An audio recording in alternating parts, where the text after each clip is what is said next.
Okay, so in this video here, we're going to be talking about how to solve word problems using algebraic equations. Now, I'm going to go ahead and link some videos below that could be useful, and that is solving a 2x2 system of equations and also solving a 3x3 system of equations. You could probably get by without knowing that because the substitution that we're going to be using here is fairly easy, but it may be something you want to look at, so I'll go ahead and link those videos below. And with that being said, let's talk about how we're going to do these problems and how we can set up equations so that we can solve these problems. So the first problem here says that John joined a computer game rental club. He pays a monthly membership fee of $15.95, and each computer game rental is $1.95.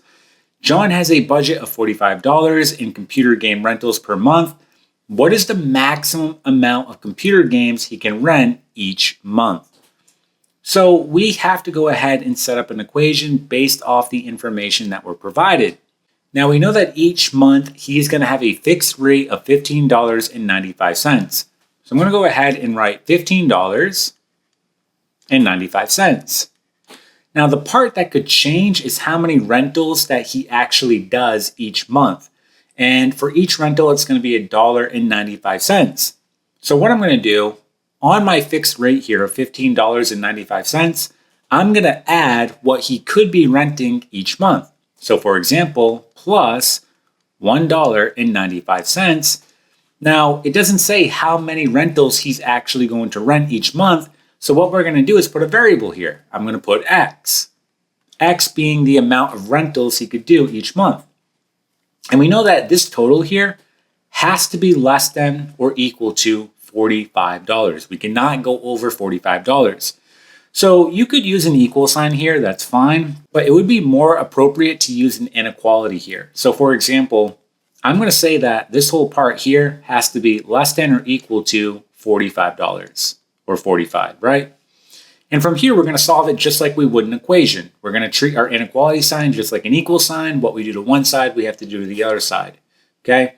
So my first step here, I have to minus $15.95, and I have to do that on both sides, okay? So when I do that, this will cancel out. In your calculator, you want to do 45 minus $15.95, and when you do that, you get $29.05. So 29.05, and then you're going to bring down your inequality, and then you're going to bring down 1.95, and then X, right? Our last step here, we want to divide both sides by 1.95, okay? And that is going to give us our answer.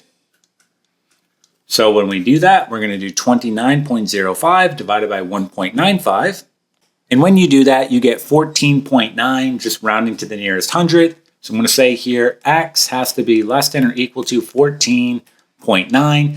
Now remember, X is talking about the total amount of rentals. You cannot have a fractional rental. So this 0.9 here makes no sense. So in this case here, you do not want to round up because then you're going to go over that $45 that we have here.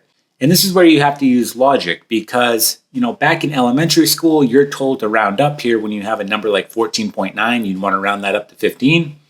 But if you do that here, you're going to be going over $45. So even though the rules that you were taught for rounding tells you to round up here, you're actually going to round down. That way we can stay below this $45. So I have to say here that X has to be less than or equal to 14, okay?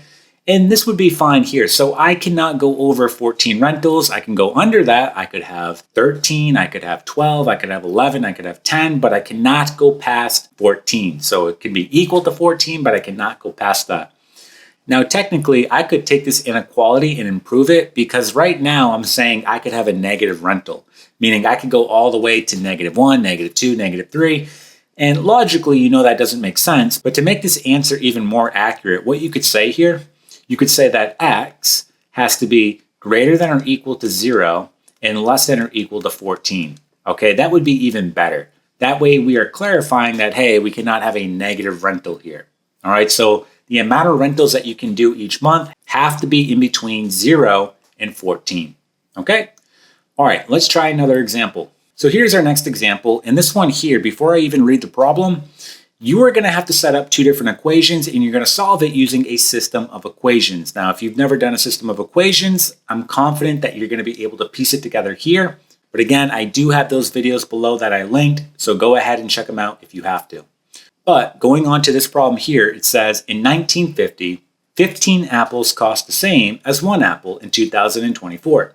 If an apple in 2024 cost $2.30 more than in 1950, find the cost of an apple in 1950.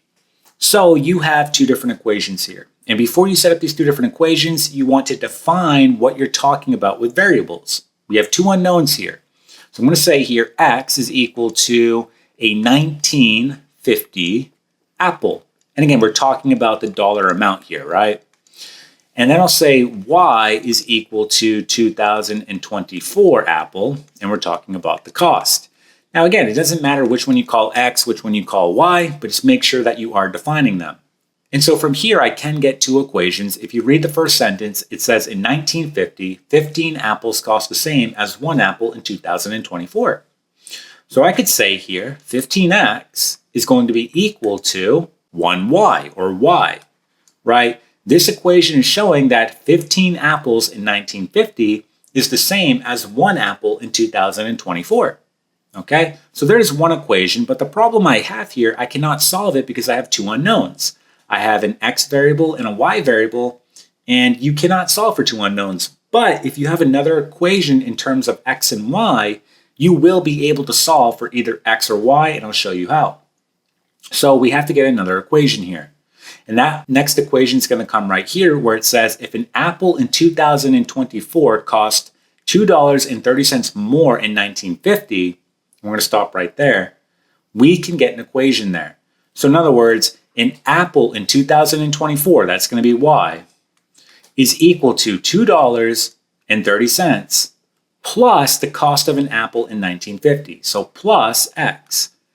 Now I have two different equations, and what I can do here, I can take this y variable and I can plug it into this equation here, and then I'll have an equation all in terms of x, and when I solve for x, I'll get the cost of an apple in 1950.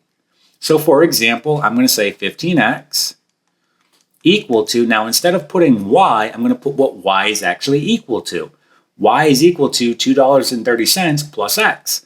So I'm going to put here $2.30 plus x, and then I'm going to solve for x. So from here, I have to move the variable over to one side. I'm going to minus x on both sides. When I do that, I get 14x equal to $2.30.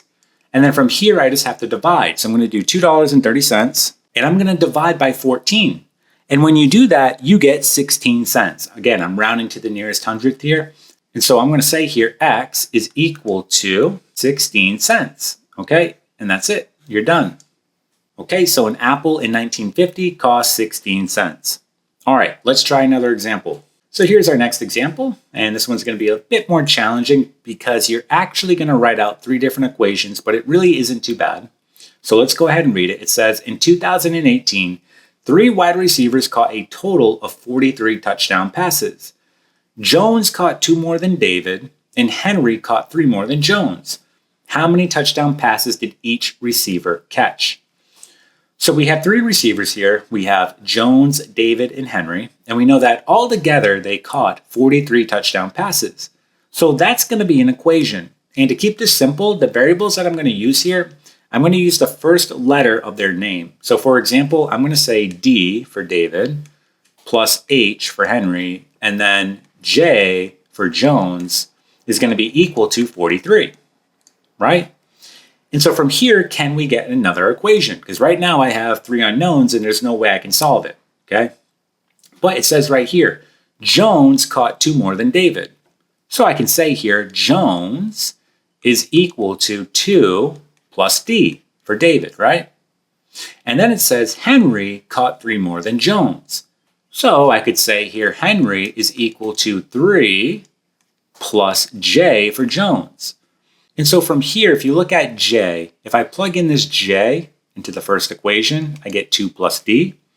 And then if I take H and I plug it into this first equation, I get 3 plus J. Now that becomes an issue because then I'll have an equation in terms of d and j, and I still have two unknowns. But to get around that, you can do something. So for example, if you look at h, instead of saying 3 plus j, I can put what j actually equals, and that's going to be 2 plus d right here. So if I'm looking at this variable right here, I can replace it with 2 plus d, and then when I substitute back into the original equation, I'll have everything in terms of d. Okay, so for example, I'm going to write h as h is equal to 3 plus 2 plus d. So plus 2 plus d, which we know is going to be h is equal to 5 plus d. Okay, so now I'm going to take j and plug it into this first equation. I'm going to take h and plug it into this first equation, and then we'll have everything in terms of d.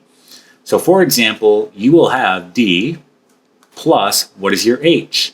Well, your h is 5 plus d. So 5 plus d. And then what is your j? 2 plus d. So plus 2 plus d. This is all going to be equal to 43. Okay, so from here I have to combine like terms and then solve. I have a d, and a d. That will give me 3d. And then I have a 5 and a 2. That will give me 7. So plus 7 equal to 43. So from here we have a two-step equation. We're going to minus 7 and then divide by 3. So when you minus 7, you get 3d is equal to 36, right? 43 minus 7. And then you're going to divide by 3. So when you divide by 3, you get 12. So I'm going to put here d is equal to 12.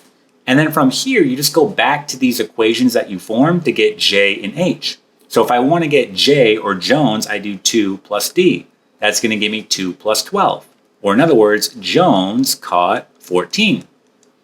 And then if I want to get Henry, well, I just look right here. I have to do 5 plus d, which is going to be 5 plus 12. So Henry caught 17, right? 5 plus 12, we get 17, and here we go. This is the total amount they all caught. Okay, let's try one more example. So here's our next example. It says a model rocket is 30 feet above the ground and is rising 30 inches per second. If the rocket has a maximum height of 100 feet, how long will it take for it to reach its maximum height? So the first issue we have with this problem, look at your units. They give you 30 feet here, they give you 100 feet here, but then the rate that they give you, inches per second, is not in feet. So we're going to have an issue here. All right, so it's up to you how you want to convert it so that all of your units line up. I mean, you can take this 30 inches per second and convert it to feet per second, and our units will cancel out the way they should when we set up our equation. All right, and this will make more sense when we set up our equation. So for example, I'm going to take this 30 inches per second, so 30 inches per second, and I'm going to convert it to feet per second, and as we do the problem, it will make more sense as to why I'm doing this, okay? So to do my conversion, I know that in 12 inches, there's going to be 1 foot. So I'm going to do 12 inches on the bottom and 1 foot up top. That will cancel out my inches. And now from here, I just have to do 30 divided by 12. I'm really doing 30 times 1, which is 30, and then divided by 12. So 30 divided by 12. When you do that, you get 2.5. So my new rate here is going to be 2.5. And that's going to be in feet per second. Okay? So now think about how you can create an equation. You're already starting at 30 feet above the ground. So I'm going to say here 30 plus some value is going to give us 100. Okay? So remember, our 30 here is in feet. Our 100 is in feet. Okay? We want to make sure that when we do this equation out, all of our units are the same. And so I have my rate here. I have 2.5 feet per second. Well, if I put 2.5 here, okay, I know that that's going to be in feet per second. So I'm going to write feet per second here. Well, looking at my equation here, this is not going to work out. If I do 30 plus 2.5, my units are not the same. I can't combine that. Okay, it's like trying to combine terms that are not like terms. Okay, so I have to make sure that all of my units check out here and that they're going to be the same. However, if I put a variable here and I'll just say t for time, what ends up happening? So my variable here, t, is going to be in terms of seconds, okay?